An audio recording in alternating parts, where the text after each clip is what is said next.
Hello students, आपका अपना YouTube channel में मैं रविरंजन कुमार आपका हार्दिक हार्दिक स्वागत करता हूं। आज हम लोग पढ़ेंगे भारत में राष्ट्रवाद।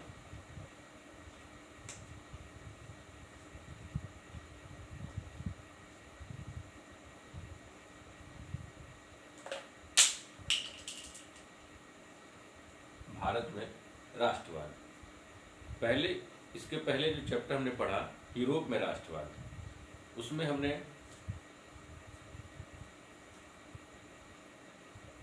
राष्ट्र राज्य की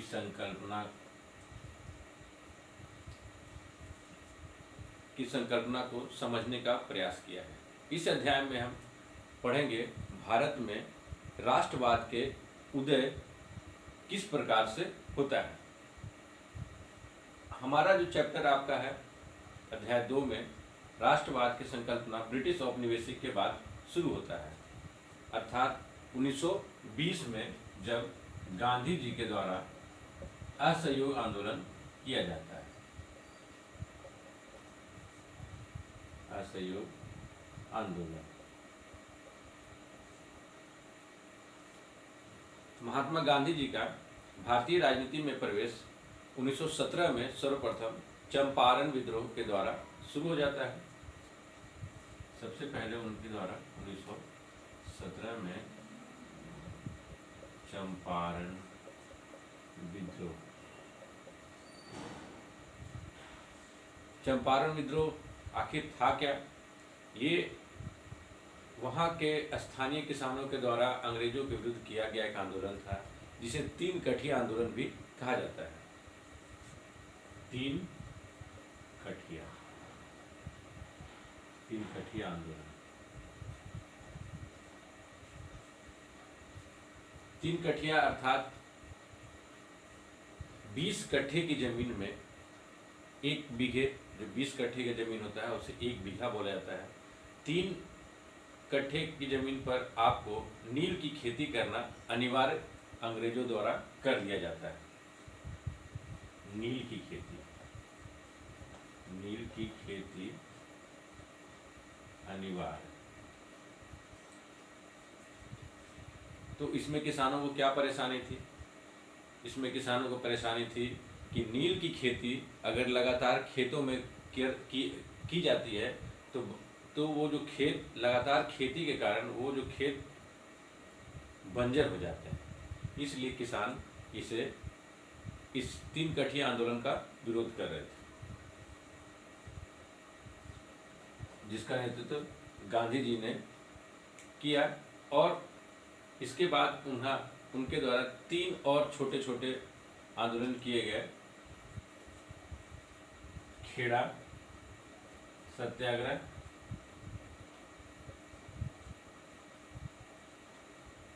अहमदाबाद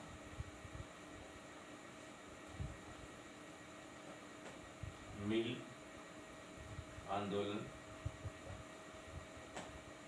ये आंदोलन अहमदाबाद मिल आंदोलन ये श्रमिक आंदोलन था, जिसका नेतृत्व गांधी जी ने किया था।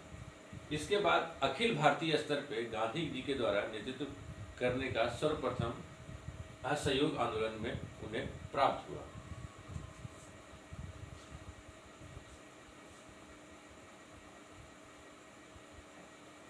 अब हम लोग जानने की कोशिश करेंगे असहयोग आंदोलन इस तरह पूरा भारतवर्ष में कैसे चला या इसकी पृष्ठभूमि कैसे तैयार हुई। सर्वप्रथम एक कानून है रॉलेट एक्ट, जिससे जानना बहुत जरूरी है। 1918 इंपीरियल लेजिस्लेटिव असेंबली के द्वारा इसे 1918 ईस्वी में पारित कर दिया गया। इससे काला कानून भी कहा जाता है। काला कानून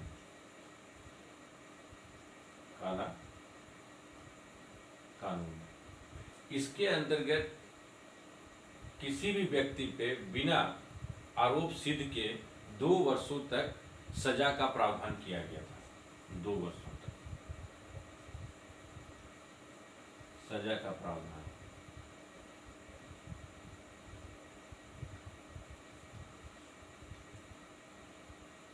इसके बाद इस कानून को विरोध में 13 अप्रैल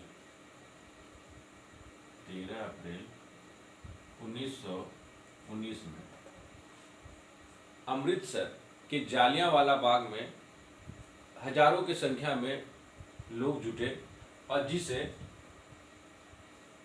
वहां के तत्कालीन जनरल डायर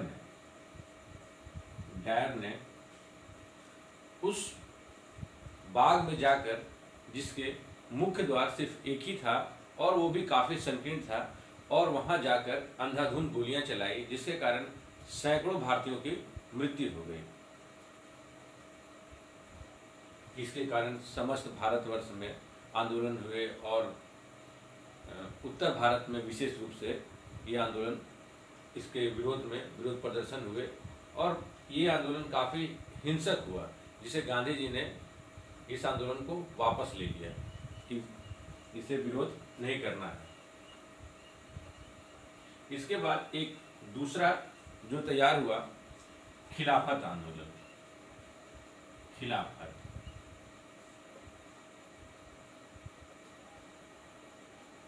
आप जानते हैं, प्रथम विश्व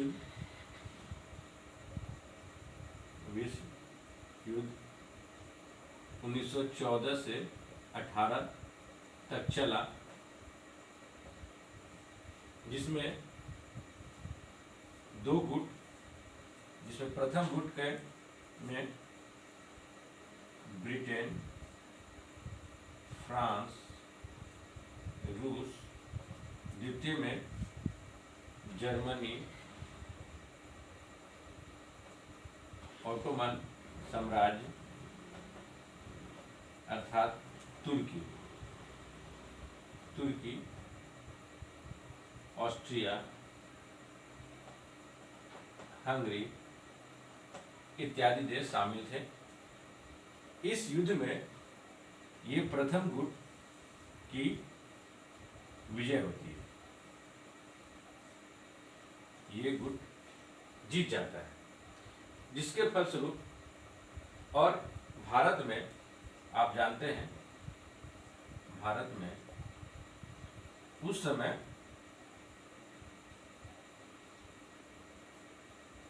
ब्रिटिश औपनिवेशिक रहता है।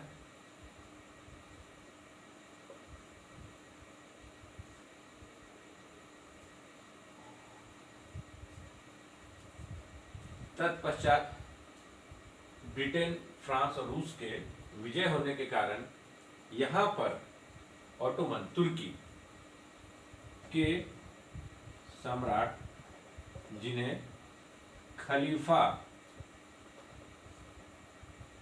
के पद से सम्मानित किया जाता है, इसे ये डर रहता है कि कहीं ब्रिटेन इनके ये पद को समाप्त न कर दे, और ऐसा ही होता है, ब्रिटेन इनके खलीफा के पद को समाप्त कर देता है।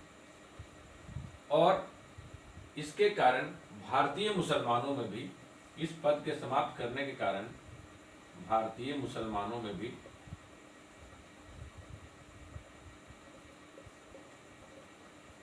असंतोष व्याप्त हो जाता है। भारतीय मुसलमानों में असंतोष व्याप्त होने के कारण गांधी जी को अब ऐसा लगता है कि अब भारत में एक बड़े स्तर के आंदोलन करने की जरूरत है, जिसमें हिंदू और साथ साथ मुस्लिम समुदाय भी एक बड़ा आंदोलन को रूप दे सकते हैं। तब गांधी जी ने कांग्रेस के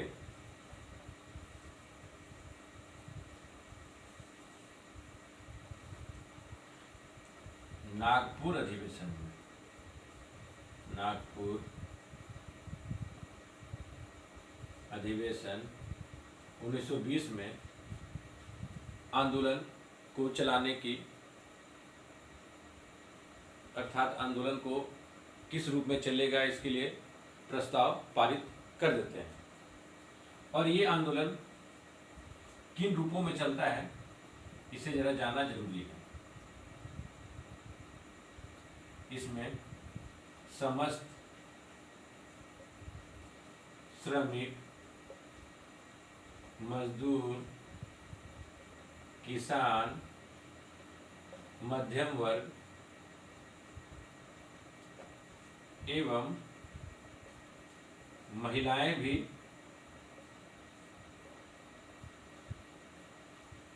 शामिल होती है। महिलाएं भी शामिल होती हैं। इसके बाद ये आंदोलन लगभग अपने चरम बिंदु पे रहती है, तभी गांधी जी का आंदोलन करने का जो रूप था, अर्थात सत्याग्रह। सत्याग्रह, इसे पहले जरा जानने की कोशिश करेंगे। सत्याग्रह क्या होता है? सत्याग्रह मतलब सत्य के लिए किया गया आग्रह। सत्य के लिए किया गया आग्रह। गांधी जी का मानना था कि हमें शक्तिशाली व्यक्ति के सामने अगर आपकी बातें अगर सत्य रखी गई हैं तो आप उसे, इनके दो हथियार थे पहले, सत्य और अहिंसा। आपके सामने व्यक्ति चाहे कितना भी शक्तिशाली हो, लेकिन अगर आप में अहिंसा और अपनी बातों को सत्य तरीके से रखा जाए तो विजय आपकी निश्चित है। लेकिन असहयोग आंदोलन के 2 वर्षों के पश्चात एक घटना घटती है जिसे नाम है चौरी चौरा। ये आखिर है क्या? चौरी चौरा यूपी के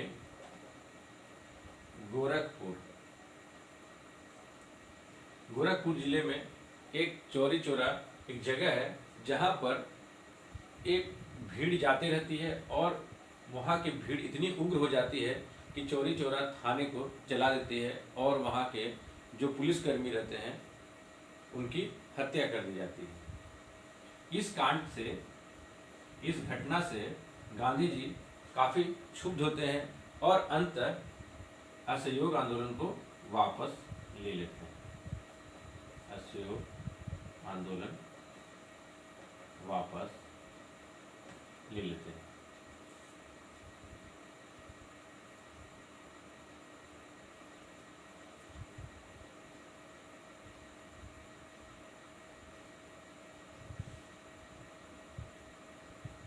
आज के लिए बस इतना ही।